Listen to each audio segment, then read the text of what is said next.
Futures now, old man.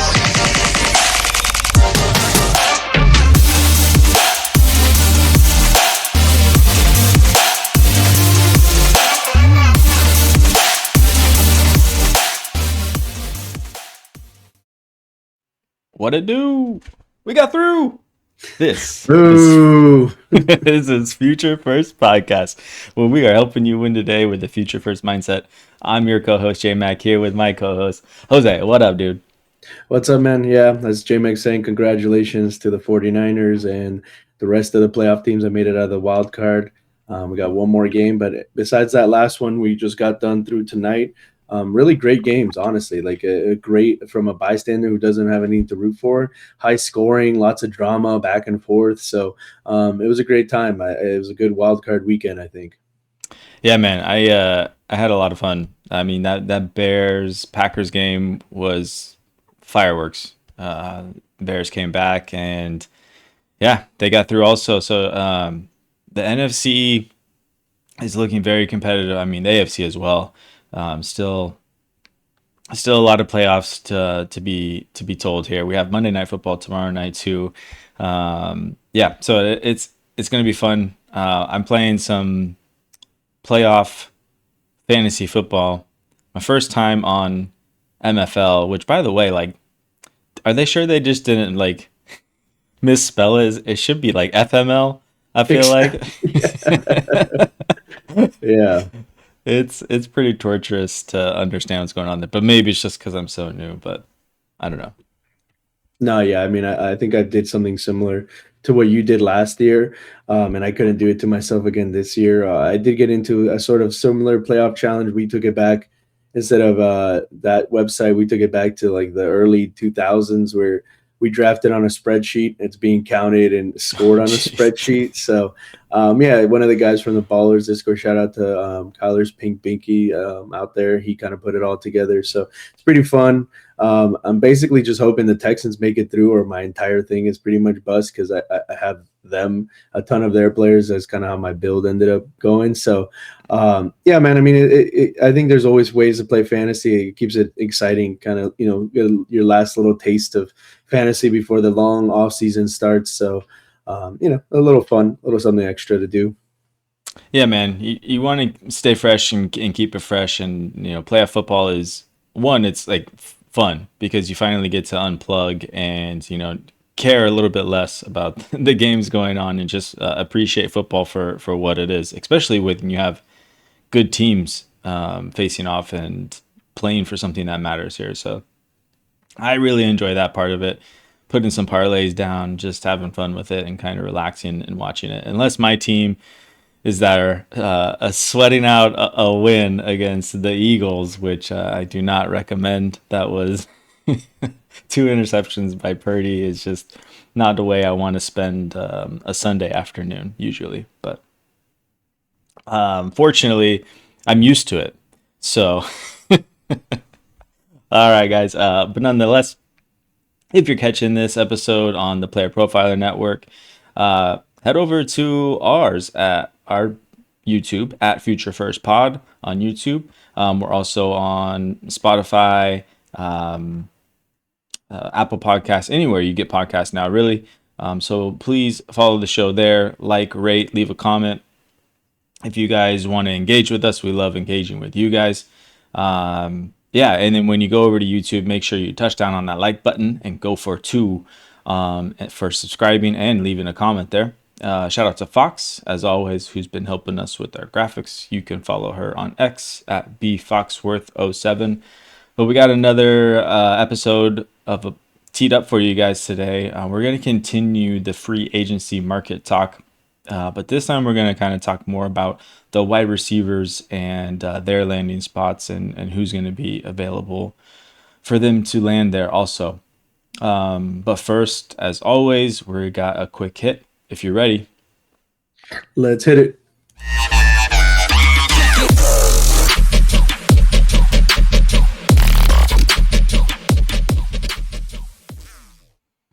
All right, man. For today's quick hit, I thought it would be a good idea to talk about this coaching carousel because I think it was on Tuesday we had a mass layoff We had the Ravens, the Browns, the Cardinals, the Falcons, the Raiders.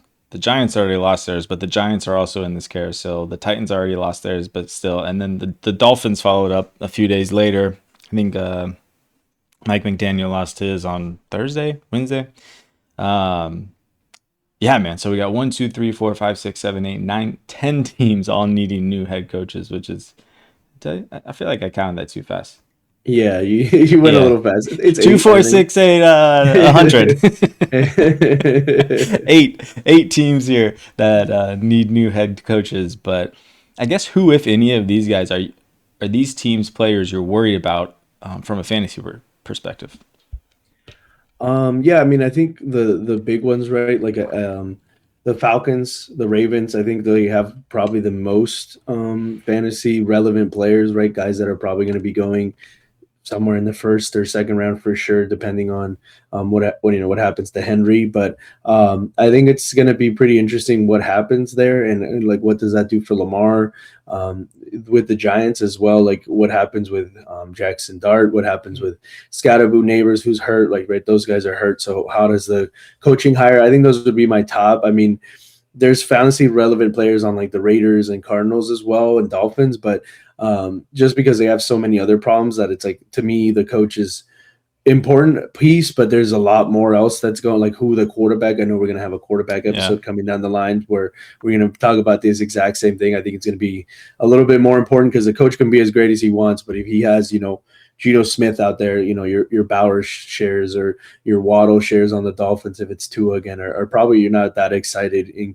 comparison if they, did something drastic or made a trade or, drafted a young quarterback or something like that. So.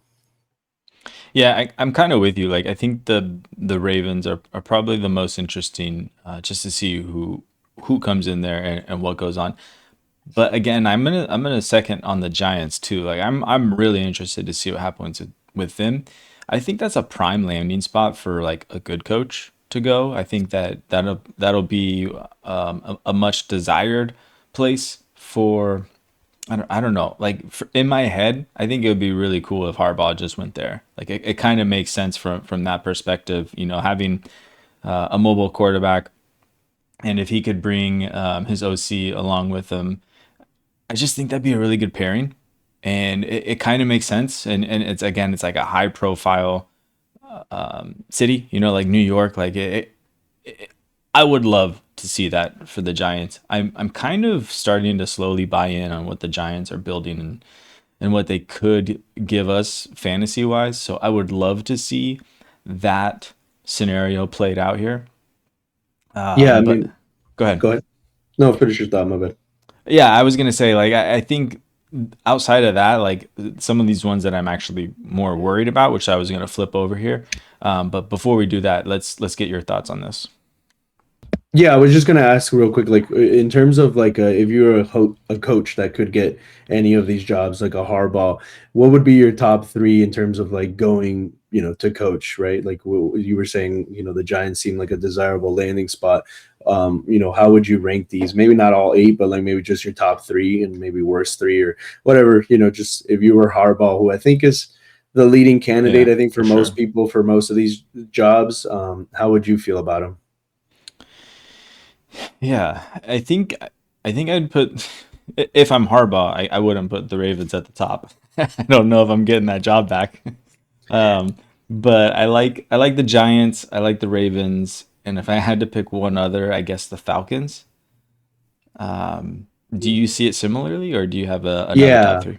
Yeah, I'm probably right there. Yeah, obviously, like if you were just any coach that could get a job, like any job you wanted, it would probably be the Ravens, Giants, and Falcons. I think for me, I think if we were taking the Ravens out, I think the Giants and Falcons. And honestly, I don't hate the entire team that like the Cardinals have. Like they Yeah, do have a lot of problems, but I think they have some more manageable things to work with than like the Dolphins, who are pretty cap strong, and I don't know, the Dolphins and Cardinals I think would be tied for me depending on different things. But yeah, I agree with you. The only thing I hear a lot of like Giants Twitter talk about Schoen and the way he likes to run the front office and stuff, and how kind of involved he is. So the whole offseason I've kind of thought, everybody keeps saying that, and I mean, it maybe tracks, but in terms of what I feel like Harbaugh is such a seasoned kind of experienced,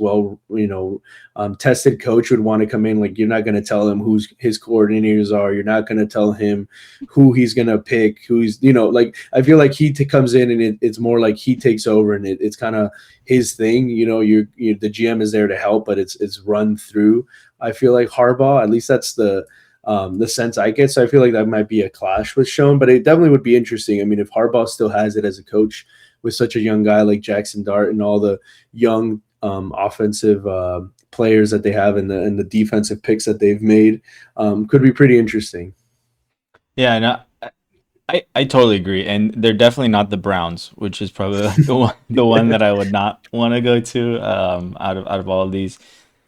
And the Titans are interesting, I think. I think that they're probably the least desirable, but I think it's a sneaky spot for a quality coach to come in that may not be proven yet, and can kind of turn them around and make them into something, because they didn't play all that terribly this year. Like, they had some pretty close games there and kind of put up a fight. And I think if they can kind of develop Cam Ward and get him some actual weapons over there, I think that would be an interesting spot for a good head coach to go. So, but yeah, I think there's definitely one guy who was actually pretty happy about all this, and I don't know if you saw, but Aaron Glenn posted this on X, on Tuesday, marked safe from getting fired today. I don't. He thought about making a joke about these guys getting fired.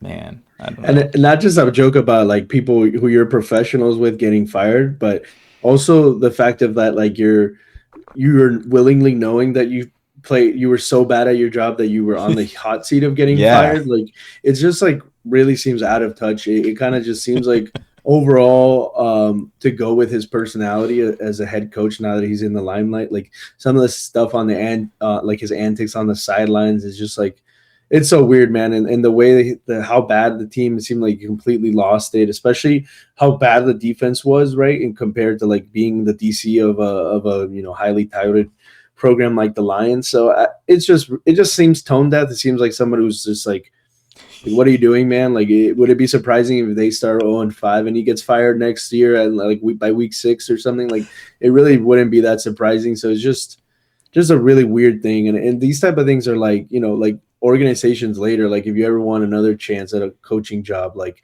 they take notice of this, right? Like, he probably burned some bridges we need a pause. This is a bit. I made these. Oh, really? Dang, you completely got me. Like, see, that's what it tells me. That's what I feel like. Like Glenn's like personality would be, that he would post something like this. Like, He probably would. He probably like, would. Which is why I thought it was funny. It was great. I mean, you should have kept me going. I could have done another 10 minutes on this, to be honest. But oh man, well, I'm actually kind of glad, because I was cringing like at the fact that he would do something like that. But yeah, I thought it'd be really funny, because it feels like something he would do. It's like you're saying, like 100%. he gives off those vibes. And you know what's even funnier? Like, later that day, he posted this same one walking out of work today, like, and he's just dancing. Like, he's going down the sideline. Oh man! But that's the type of that's literally the gift. Like, that's what I was thinking of when I was talking. It's just like, what is this man doing? Like, I don't. It's so weird. I don't know. It clearly seems like he's not cut out to be a head coach. And That's why it was kind of shocking that he was not on that list. He was not part of the mass layoff. Yeah. That bit turned out to be a lot funnier than I thought it was going to be. Hey, that's why when you produce the show, man, you put that stuff in. Like, it's better if you don't, you just drop it in there. Because yeah, I mean, I feel for that hook, line, and sinker. To be honest, that was good. All right. Let's jump out of this quick hit here. But first, we're going to take care of some house cleaning. I don't know if you've done any of the fast draft stuff yet, but we are now an affiliate with Fast Draft, and Fast Draft is live with their playoff Super Slam, which is a playoff contest that's full of live and best ball section, and it's already 33% filled with $10,000 up for grabs. I don't know that I think it runs week to week, so I think you can get in on it for the next week here. But If you aren't on Fast Draft and you do want to sign up, you can sign up with the referral code FUTURE, and I think you'll get a deposit match there, and you'll help out our show in advance also. So if you guys aren't on Fast Draft, check it out. It's a ton of fun. I was on there this last season for the rookie tournament that they had, and then some of their Flex 4 stuff. So it's definitely a lot of fun, and I'm looking forward to doing some more of that this year. We're going to kind of plug it into our content here and roll it in all together. Have you done the Fast Draft yet, Jose? No, I did some of the regular season and stuff, and I was kind of looking forward for when the rookie stuff that they have started to do or getting ready to do. I didn't do any of the playoff stuff. I didn't have time to when it's for money, like we were talking about earlier, that's not for money. When it's for money, I want to actually research and not just like burn money away. So I didn't have time to really look into it that much. But yeah, I mean, the Fast Draft is a pretty cool up and coming, platform that's growing. And, I think it's a lot of fun. I think the idea behind it of just getting in there, drafting fast, like getting that itch, right? Scratching that itch, especially during the off season, instead of joining just another league that you have to manage. It's pretty good. Yeah, definitely. I'm looking forward to doing a lot more of it. All right, let's transition into some Dynasty content here, but first we'll have some words from the Podfather himself. Hey, pop quiz hotshot. Who is Jeremiah Love? Who's Fernando Mendoza? Who's Makai Lemon? Well, they just happen to be the first 3 picks off the board in the 2026 Origins tournament, which is currently live on Fast Draft. That is right. 2026 Best Ball has already begun on Fast Draft. Use code FAST to get a $50 deposit match. Code is FAST for a $50 deposit match. Best Ball 2026 is now. Start drafting faster.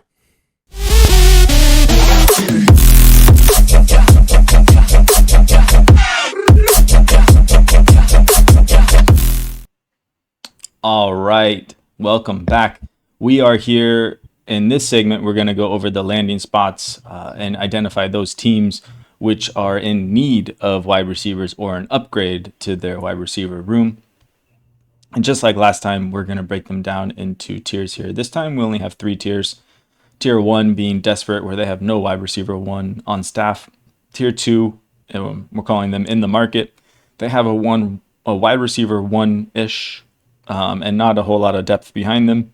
We'll call them like a 1B, right? If you want to identify that further rather than the vagueness of a wide receiver 1-ish. And then tier 3, the wild cards, where they have an established wide receiver 1, but not a lot else behind them. So let's go through these teams back up to tier 1 here. We're going to start off with the Las Vegas Raiders. No surprise here as they shipped off their only wide receiver of note here in mid-season here. Jacoby Myers got traded over to the Jaguars.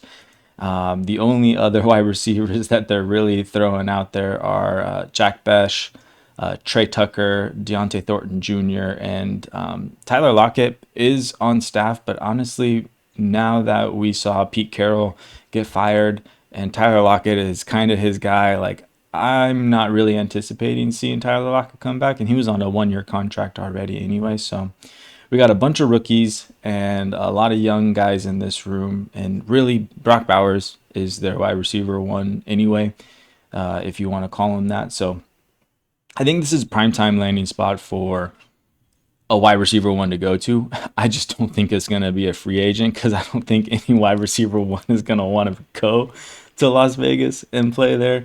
So I don't know, man. How are you looking at this room, and do you think it's a viable spot for a wide receiver 1 to go to?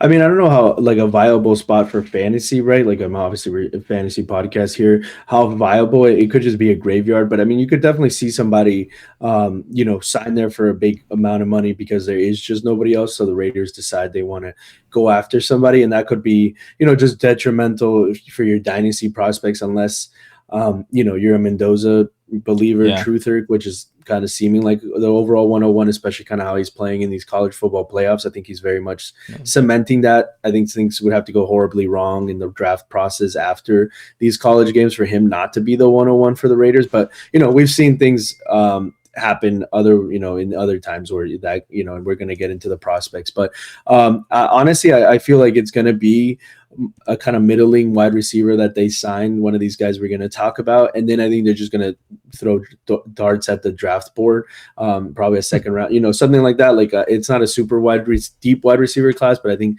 they'll just add to it. And then I think it's going to be kind of like Arizona minus Marvin Harrison Jr. Like it's going to be the Brock Bowers show, which is, I think for a rookie quarterback can be good to have tight end as your number one option. But for fantasy, it's not like very exciting. Like some of the big names that we're going to talk about, if they landed here, I think you're seeing their dynasty value take a hit probably until that rookie quarterback gets drafted there. And then it's going to kind of depend on, what the feeling of that rookie quarterback that gets drafted there in terms of what that does for that stock going down the road. Yeah, I think that really, we won't know more until draft day, I think. So honestly, since free agency is kind of open before that, like it's hard to imagine a wide receiver really wanting to land there. I think it'll happen through the draft and probably next season or beyond. So, let's move on to the next team here, which is the Buffalo Bills. They haven't had a wide receiver one since Stephon Diggs left town, and they've been trying to make it work here. Drafting on Keon Coleman, reaching on Keon Coleman, if you ask me. And they paid Khalil Shakir. I think they extended him to a 4-year contract last offseason. And he's quietly been getting it done. He does enough for them. Obviously, they're in the playoffs here and are advancing into the next round. So I think Josh Allen would benefit quite a bit from having a stud wide receiver here. And I think this is a primo landing spot for a wide receiver one to go to. We'll get into who those guys are. But how are you seeing the Bills as a same way I am? Yeah, I mean, completely agree. I mean, we saw what happened with Stephon Diggs when he got there, and we just see that offense is starving for anybody. Literally, like, I mean, Khalil Shakir, I don't know if he ended up being the leader in receptions. I think so. Yeah. But, I mean, when he's your wide receiver one in terms of receptions, it's not a good time. Like, nothing against Shakir, but he's obviously not, some elite level talent. I think they're starving for that wide receiver. I don't know if they can make it happen. I mean, when you look at over the cap, talking about it, they're technically going to be over the cap going into next season already. So they would have to make some moves. Obviously, the cap going up every year helps those sort of teams, but it's hard to see one of these kind of premier end. Maybe one of the guys that we're going to talk about, if he really left his team, maybe would sign a contract there just based on his age and his kind of projection. But like in terms of the real like big fishes, it seems hard. I feel like they're going to be another team that's going to maybe just take another dart throw. Keon Coleman clearly hasn't worked out, and just try to get another guy in their draft and just continue to do the Josh Allen thing. I mean, maybe there'd be somebody up for a trade or something like that. But in terms of their cap space, from what I was looking at, it doesn't look like they have. Obviously, to me, the cap says fake. Like, it's not real. Like, you can figure out if a team wants to figure out a way for them to sign a $20 million, $25 million, top end elite wide receiver. I'm sure they could figure out how to do it. Just on like the surface level, when you're looking at the numbers, it doesn't look great for their chances to do that, though. Yeah, they can just ask the Saints if they need any help. Yeah. But that's a really good call looking at their overall cap and how they will be over the cap. I mean, honestly, yeah, they just gave James Cook a huge extension, prior to the 2025 season. So that kind of makes sense. And Josh Allen is, one of the top paid quarterbacks in the league as well. So yeah, maybe a rough go for them, and maybe they have to do it through the draft. So hey, that'd be a great landing spot for one of these rookie wide receivers coming out of the draft, though. Okay, moving on, we have the Titans.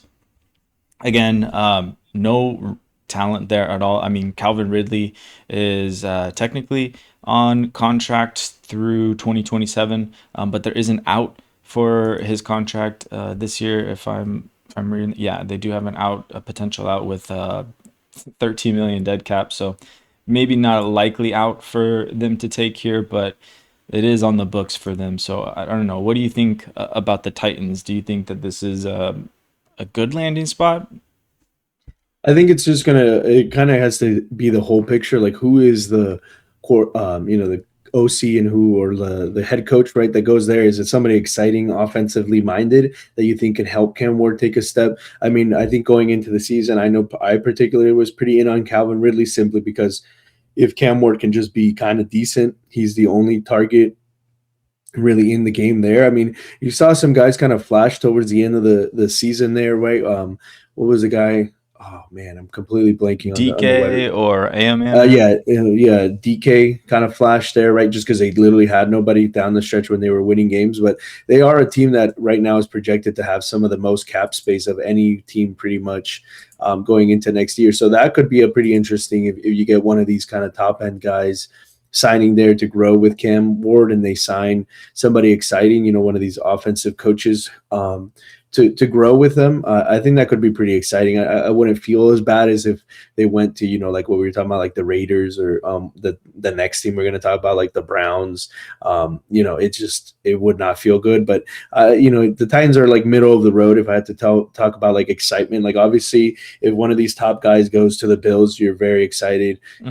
But Raiders are at the bottom, and I would just say the Titans are kind of in the middle. Like, I'm hopeful, right? Like, you're hopeful that Cam Ward can figure it out, could get better. And then if it's a elite wide receiver, maybe that's part of what he's missing, right? Like, who was he throwing the ball to? Maybe with somebody that is more elite, he can show a different level. So, it would be mildly exciting to see one of these guys go to the Titans.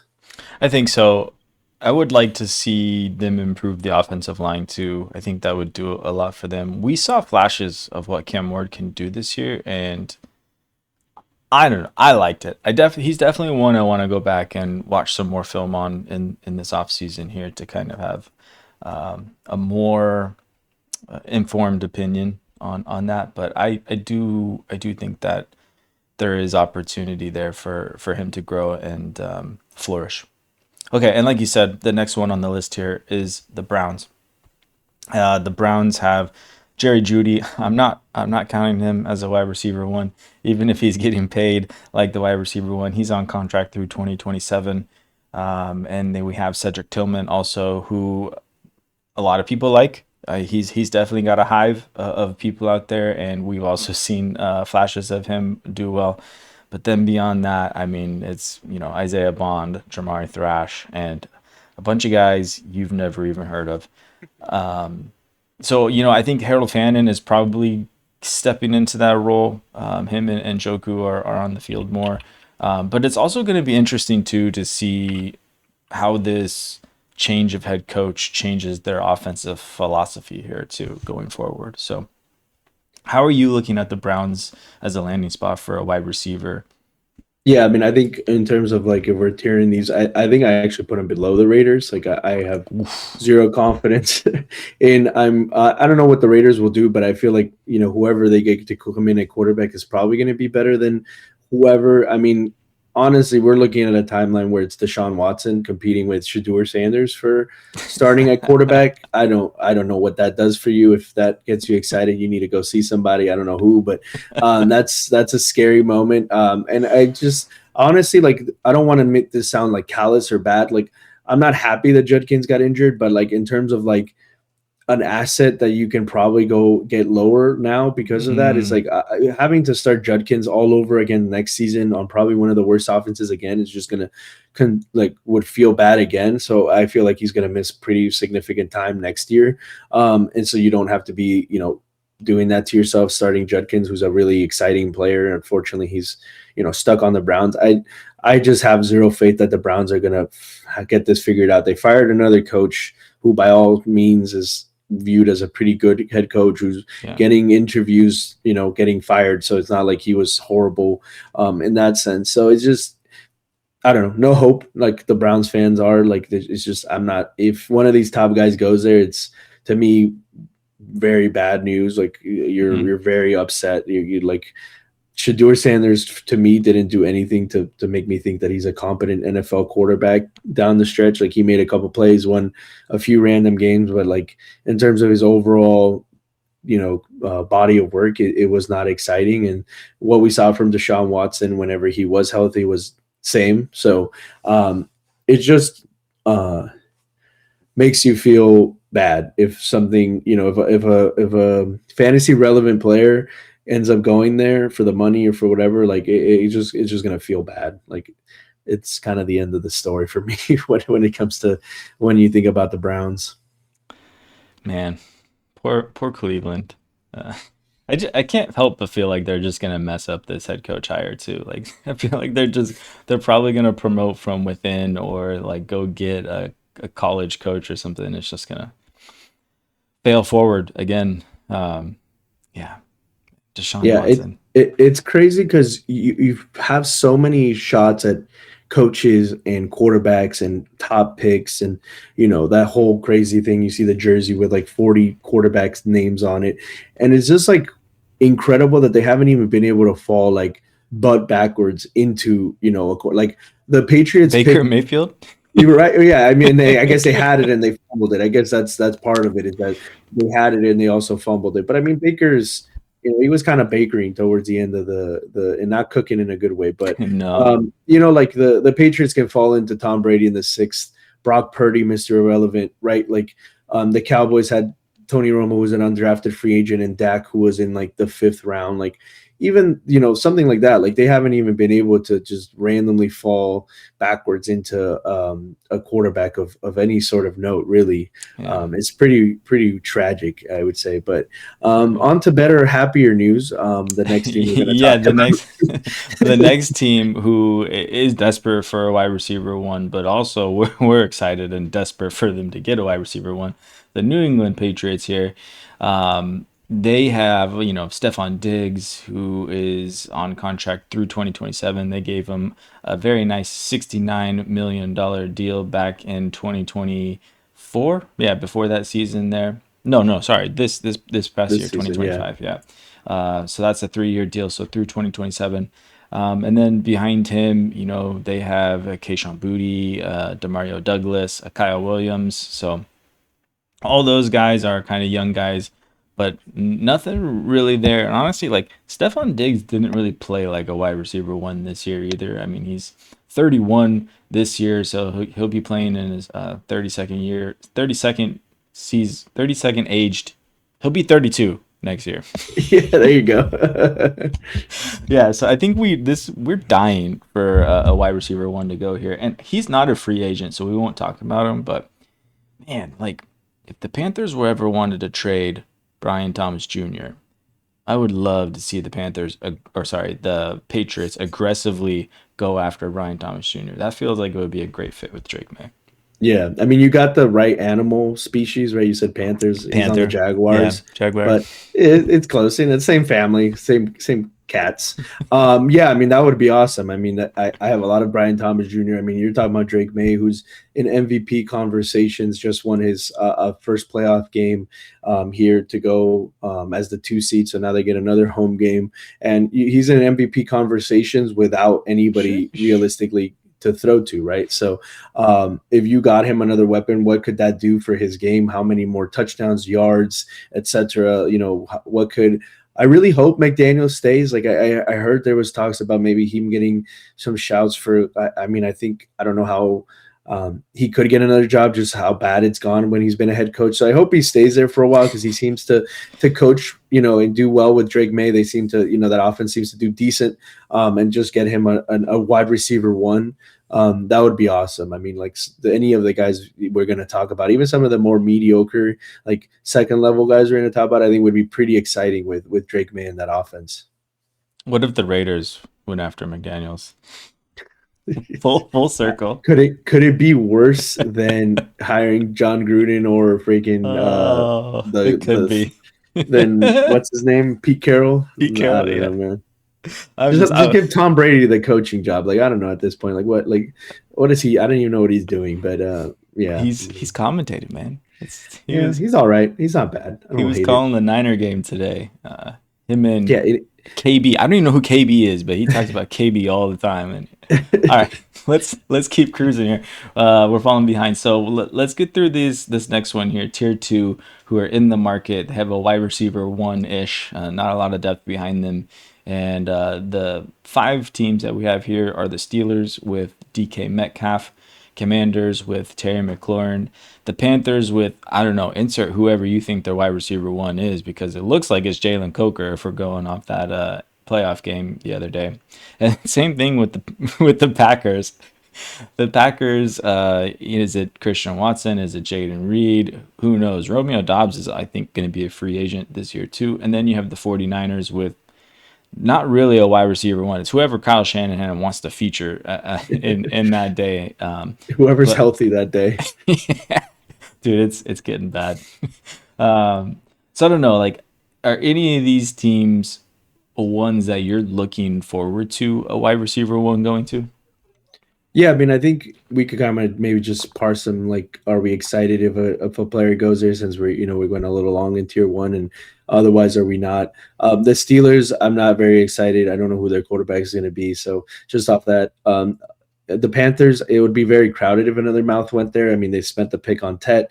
Bryce Young did not really look like he's really doing it. I mean, they made the playoffs, but and so the other three, I would be excited just because they have the set offense, they have the set quarterback that I trust, right? Like, we've seen it from Jaden Daniels when he can be healthy. We've seen it from Jordan Love, even if it's kind of up and down, but he's never really had that alpha, even though they keep drafting him in players. I mean, I said it somewhere, but I was like, man, that Golden guy they signed for the playoffs was like really good for them. They could have used him throughout the year, I think. So I don't know. Like, they gave Matthew Golden the ball and he made things happen. I didn't watch a ton of Packer games, but he seemed good. I mean, I know he wasn't a prospect that people were super high on, but and then the 49ers with Purdy, we've seen what Shanahan and Purdy can do. No matter who the player is, it doesn't really seem like it matters. Juwan Jennings looks like a great player in that offense when they throw him the ball. So I'd be excited for any of those three teams to get a top end guy, and the other two just kind of like not really at all. Yeah, I'm with you. I don't know. I still have hope for Bryce Young, I think, and I really do.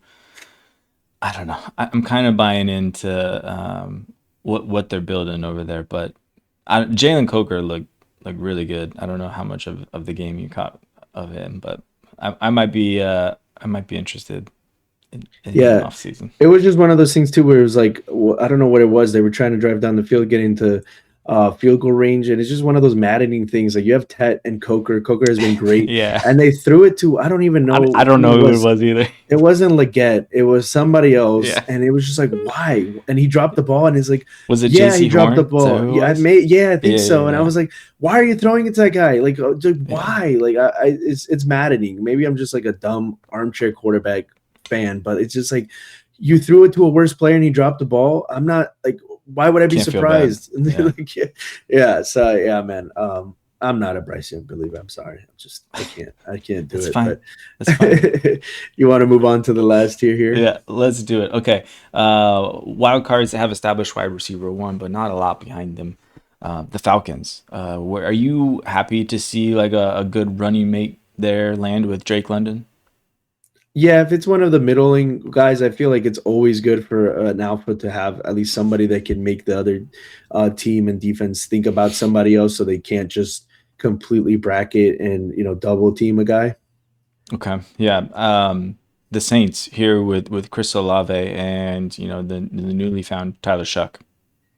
Yeah, I'm same. I think it'd be great. I think it helps the offense in general if somebody else can run opposite of Olave there. I think who was the guy that was there that went to the Seahawks? I thought he was a Shaheed. Yeah. I thought that sort of level player, maybe a little bit better. He isn't just deep balls, but like somebody who can spread the field, give Olave his space. I think is needed there. Yeah, I think all of these teams here, the Chiefs, Cowboys, and the Giants, who we also have on the list as wild cards, are kind of all in that same suit, huh? The Chiefs, I feel a little bit less. Like, I feel like they have their 1B in Rice. Like, I don't know if Rice, based on what he does, is really able to be an alpha. Like, if you think about him compared to Olave, London, and CeeDee, like, you don't see Rice really able to dominate in that sort of fashion. I mean, he can in the Chiefs offense, but I feel like it's almost the opposite, where I would want like a top end guy. Like I would love to pair Rice with like CD, for example, or any of the other guys on this list, because I think they could both eat with Andy Reid in the Chiefs offense. It would be really good. So I would honestly want a better player than Rice to come in and go be the wide receiver one for that team. But yeah, apart from that, the Giants, I mean, I don't know, this Neighbors thing, we talked about it before, but it's pretty scary. I mean, the guy's walking with a cane talking about his knee was really messed up. That's pretty scary. But if Neighbors can get back to health, yeah, you hope a Wandale type of player that was there already before can kind of be there to take up some of the coverage. So, yeah. Yeah, Wandale might just be, a re-signed player there in New York because he is a free agent here. But honestly, man, like I'm not really super worried about Malik Neighbors. Like I'm kind of wondering how much of all that is for show.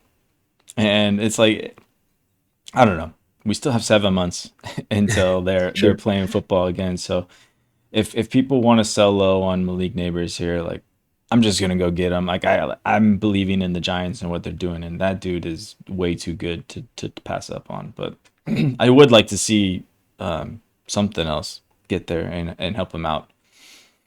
Okay, all right, let's start getting into the free agents here. But before that, we're gonna take a little break, and we'll be back with you guys in 1 second.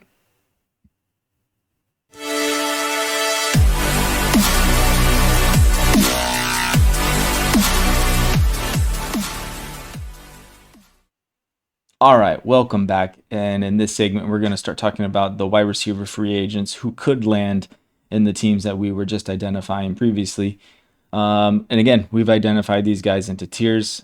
We have tier 1, which are our wide receiver ones. They are solid, they are proven, and they are the top of the free agent market. If they make it out of their current teams, they could be given extensions or get tagged. Unlikely for these guys here, but maybe. And there are a few notable wide receivers who are coming out of the draft, but some teams will likely be looking to fill out their wide receiver room through the free agency.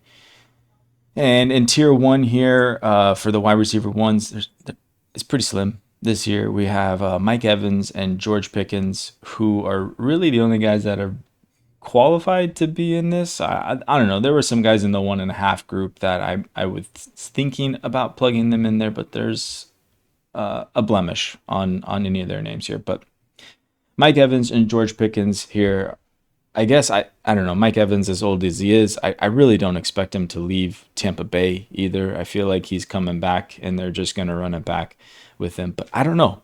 Maybe they let him walk. I mean, they have some new blood. They got to see what Igbukah did, and he looked good for half the season. And honestly, as soon as Jalen McMillan got healthy, he was getting featured and he looked okay. So obviously Godwin got his extension last year too, for I think it was 3 years or so. So maybe Mike Evans is just gonna walk here. That would be doing him dirty, who he's been kind of a hometown hero for them. But I don't know. How are you looking at it? Yeah, I think with all the changes, I mean, honestly, I would probably would have put Mike Evans down in the next tier. Just, I mean, I know he's a Hall of Famer and all that. I just think based on what he's going to be able to do for a team. But I don't know. I think it'd be one of those surprises where you think because he is been there so long, all that.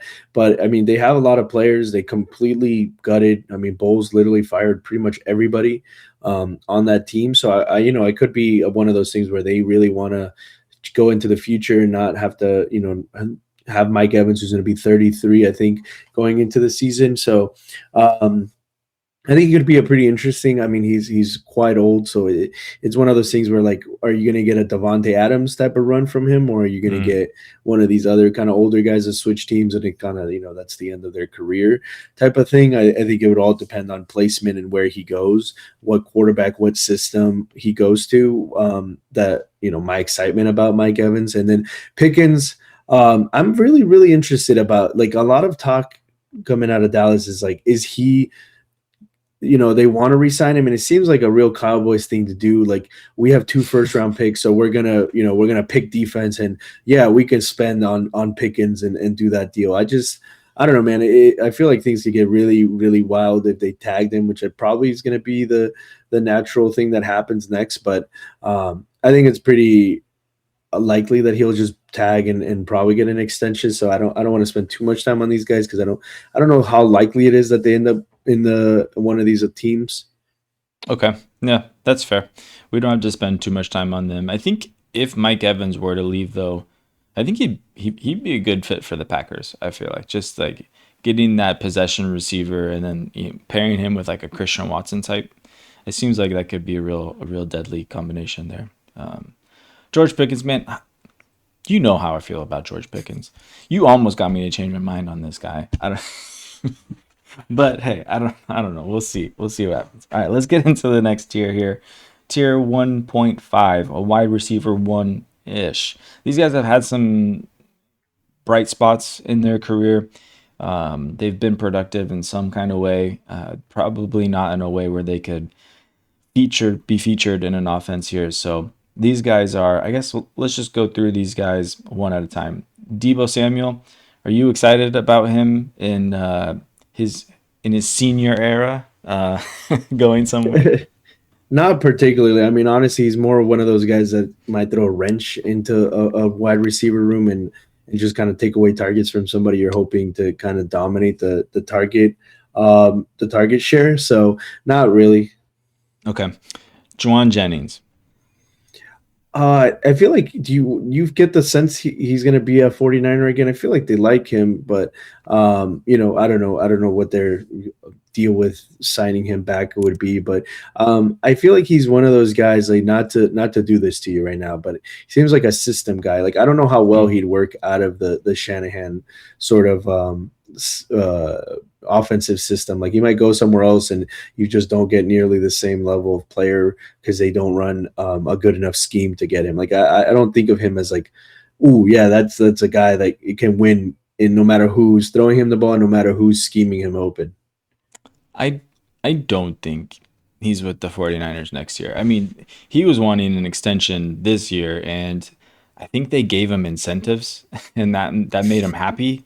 But I think he wants more than what the 49ers want to pay, like every wide receiver who's ever wanted a contract for the 49ers. And especially with, the bad blood that they had with Brandon Ayuk. I mean, luckily it's like there's no dime out of their pocket with the Brandon Ayuk thing. I think they get their money back type of thing because the contract got voided.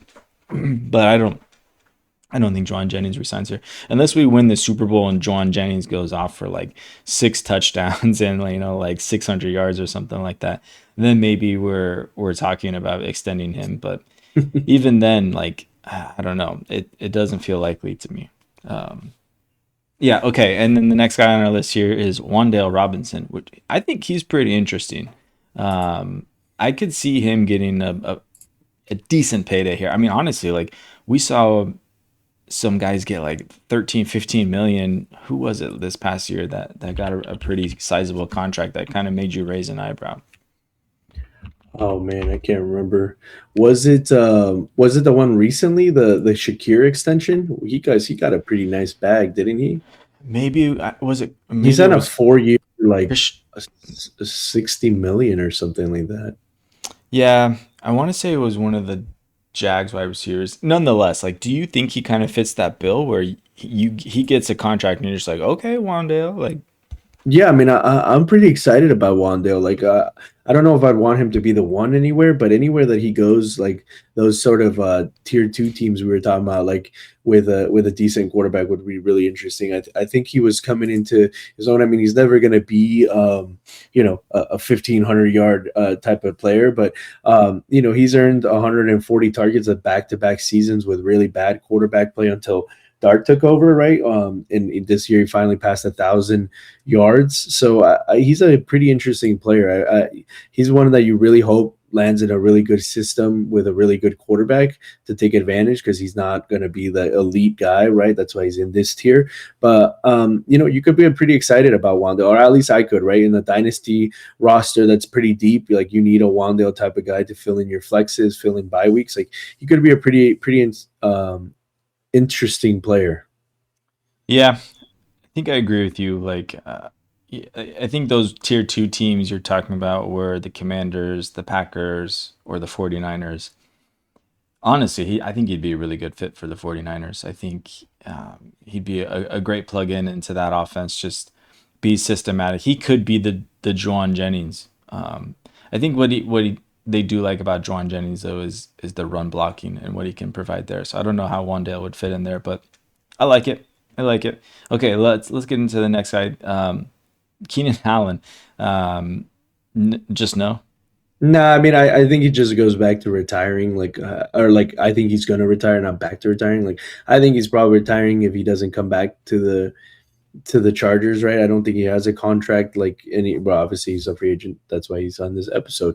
But yeah, like I think if he's not going to be a Charger, for him, his age, like, does he really want to go another team? It'd be the third team in 3 years. For I don't know if he has a family, but just for him personally, like. I feel like if he can't go back to the Chargers, he might just retire. But either way, like he's pretty much just a worse version of the two guys we've talked about. Like he's not, anything more than like barely 1,000 yard, if even that. I don't know what he did this season. I don't have his numbers, but it's just not very interesting for fantasy anymore. Okay, that's fair. Yeah, I feel like if anyone, the Commanders are gonna sign him. They love their old guys over there. No, but I think a better fit, and who I think will go to the Commanders, and I put Brandon Ayuk here. He's not like technically a free agent, but he's not signed either, so I don't really know how that works. But I do feel like he has that connection with Jaden Daniels, like when his whole contract situation was going down with the 49ers 2 years ago. Him and Jaden Daniels were, on the phone in their Instagram videos being like, yo, like, should I go over there? I don't even remember what they were saying, but there was a lot of hinting at if Brandon Ayuk should go over there, which now that they have Deebo Samuel, on their roster as far as this year, like, that'd be really funny if they both ended up over there in DC playing for the Commanders. But I don't know. Are you excited about Ayuk, or where are you at with him? Yeah, no, I think my Ayuk hype train kind of left me a couple of seasons ago. I mean, he's going to be 27 going on 28 or something like that. After we haven't seen him play since he tore an ACL and an MCL, it just screams to me like a guy that's probably his career for fantasy is done. Maybe I'm wrong, but it's not very exciting to me particularly. On top of that, it's like the headspace and like the mental aspect of it. I do think any sport is very like mentally driven, and the fact that like all this drama, like if you just didn't want to play for the 49ers, then like why hold out? Why like just it never felt like he wanted to play for them, but he wanted to get paid by them, and then he's giving up 30 million, whatever, 26 million to not play because what? Like it's so weird. The whole situation is just so weird that I'm pretty out on Brandon Ayuk. I mean, it would have to be some sort of perfect scenario, with some sort of, I don't even know what to get me excited about Brandon Ayuk again for fantasy. What if you went to the Chiefs? Yeah, I guess as I was saying that was like the thought I had. I was like with the Chiefs, but it's like, I mean, they got Rashid Rice who's out here, wilding out doing all these things. I mean, allegedly, like, I don't know, but I don't know. Is that the type? Does he fit in that culture, in that sort of thing? I don't know. I guess anybody that goes to Mahomes will be exciting for some time. It is kind of the only thing that, as I was saying, it made me think of that. But otherwise, it's not very much. Okay, here's another likely landing spot for him: the Steelers. He's had connections to Mike Tomlin. No. Oh no. No. Oh no. Okay. Fair. Yeah, I think if it's what's the OC's name? Smith. Arthur Smith. Yeah, dude. Like, I want nothing to do with any of his offenses ever again. If he's there, you just want I'm the out. backup running back. That's all you want. Is it whoever the backup running back is? Oh yeah, exactly. That's the guy you want on Arthur Smith.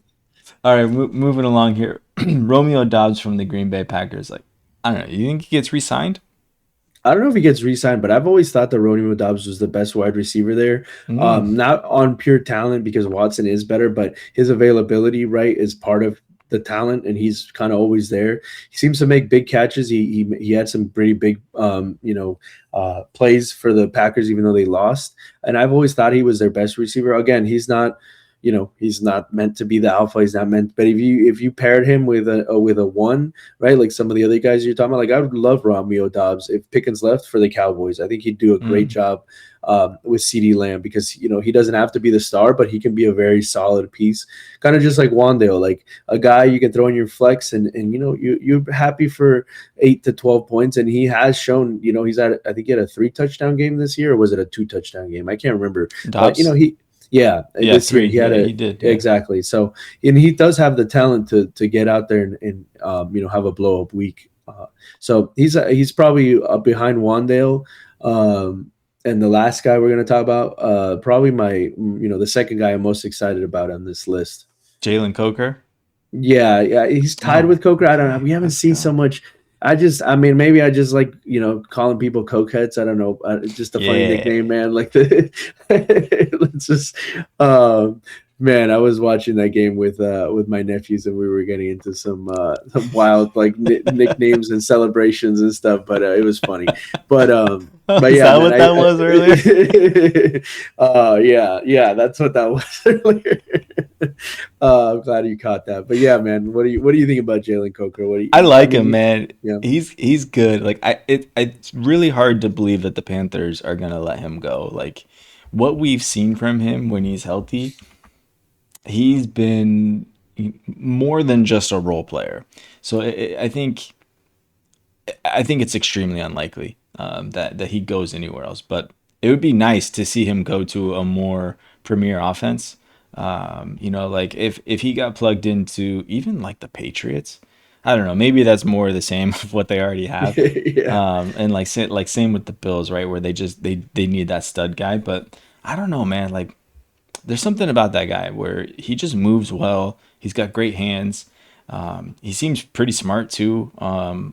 Where keeping in mind at where he's at on the field and finding the space where he needs to. So I like Jalen Coker a lot. Like I said, I think he's going to be pretty big for me in the offseason this year. Okay, let's move on to tier 2 here. I'm just going to rattle off these 5 guys here. We have Alec Pierce, Christian Kirk, Hollywood Brown, Rashid Shaheed, and Jalen Naylor. Are any of these guys interesting to you? Yeah, I mean, I think Alec Pierce has demonstrated, at least this year, that he can be a useful guy, not just a dude running deep routes and just getting out there and jogging around a lot. I think he demonstrated. I think he played himself into a decent contract, if not with the Colts, somewhere else. I think out of the whole list, though, that's probably the entire list. I think there's Christian Kirk, Hollywood Brown, just older guys. Shaheed never seemed like he's going to be any more than a gadget return, like that type of thing. And then Jalen Naylor's just a guy. So I think Alec Pierce is the only guy from tier 2. Honestly, like when we were looking at doing this episode compared to the running backs, it feels like a pretty dry market for wide receiver free agents. So I think teams are going to be heavy investing in the draft. Yeah, no love for Naylor, huh? He's just him. To me, he's just a guy. What are you're getting excited for Jalen Naylor here? Hey man, I like these deeper formats, right? Okay, and that's true.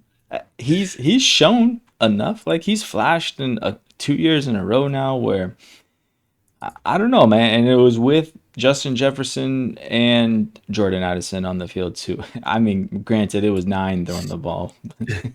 I don't know what that means, but I feel like I've seen enough from him where he's interesting. I think if he was a 2 on a team, I think there's something there, but I'm not gonna get excited about it yet, I guess.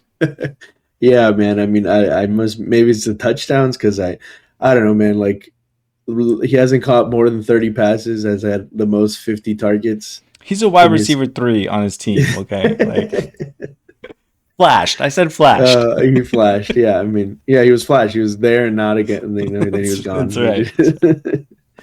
All right, tier 3. These guys. They're tier 3. De'Ami Brown, Tutu Atwell, Adam Thielen, DeAndre Hopkins, Shahan Dotson, Kendrick Bourne, Calvin Austin. Anybody?